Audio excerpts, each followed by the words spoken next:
ایک ڈاکوؤں کا گروہ جو تھا ڈکیتی کے لیے ایک جگہ پہنچا تو وہاں کھجور کے 3 درخت تھے.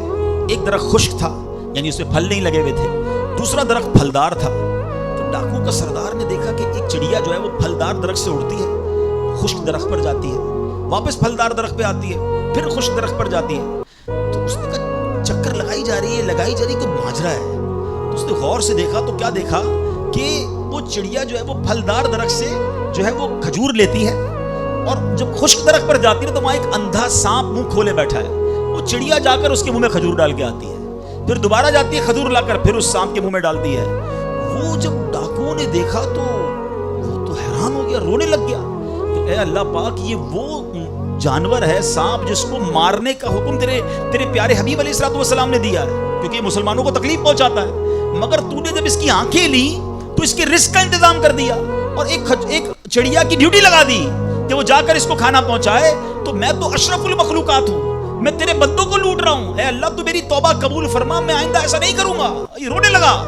اب یہ سوچ رہا ہے, غیب سے آواز آئی کہ اے فلاں میری توبہ کا دروازہ کھلا ہوا ہے. ڈاکو کہتا ہے یا اللہ میں نے توبہ کی. پھر غیب سے آواز آئی ہم نے تیری توبہ قبول کر لی. اچھا جب اس نے توبہ کی تو اس کے سارے ساتھی سن رہے تھے, سردار آپ نے توبہ کی, ہم نے بھی توبہ کی. کہا سوچو تو صحیح, ہم ڈکیتی کر رہے ہیں, ہم چوری کر رہے ہیں, رب جب اس اندھے سانپ کو روزی دے گا تو ہمیں کیوں نہیں دے گا؟ ہم اللہ کی قدرت پر یقین کیوں نہ رکھیں؟ سب نے توبہ کر لی. اب جب توبہ کر لی تو انہوں نے کہا کہ اب ایسا کرتے ہیں کہ حج کو چلتے ہیں. سارا قافلہ بنا کر ڈاکوؤں کا قافلہ توبہ کر کے چلا حج کرنے. جب مکہ پاک کے قریب پہنچے نا تو وہاں ایک نابینا بڑھیا تھی. وہ ہر قافلے والے سے اس ڈاکوؤں کے سردار کا نام لے کے پوچھتی تھی وہ بندہ آیا تو ڈاکوؤں کا جب قافلہ ہے تو کہا میں ہی تو وہ ہوں. تو کہا یہ میرے کپڑے تمہارے لیے ہیں. بولا مجھے کپڑے کیوں دے رہی ہے؟ کہا میرا ایک بیٹا تھا اور وہ بیٹا جو ہے اس کے کچھ دن پہلے, بڑا نیک بیٹا تھا میرا, کچھ دن پہلے اس بیٹے کا انتقال ہوا ہے. یہ اسی کے کپڑے ہیں.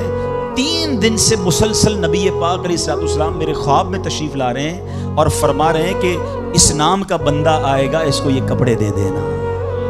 ہائے ہائے, ذرا سوچو تو صحیح, جب رب توبہ قبول کرتا ہے تو مرتبے کیسے بڑھا دیتا ہے. کاش یہ بات سمجھ آ جائے. اللہ سے بندہ جب دوستی کر لیتا ہے نا, اللہ پچھلے گناہ معاف فرما دیتا ہے, بلکہ اللہ راضی ہو جائے تو گناہوں کو نیکیوں میں بدل دیتا ہے.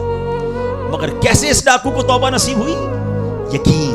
کاش حرام کمانے والا, سود کا کام کرنے والا, کاش رشوت لینے والا, ڈاکہ ڈالنے والا, چوری کرنے والا یہ سوچے کہ میں کیوں کر رہا ہوں, ملاوٹ کرنے والا سوچے. اللہ پر بھروسہ تو رکھو یار, رب نے میرا نصیب لکھا ہوا, جو میرے نصیب میں مجھے مل کر رہے گا. کاش یہ بات سمجھ آ جائے.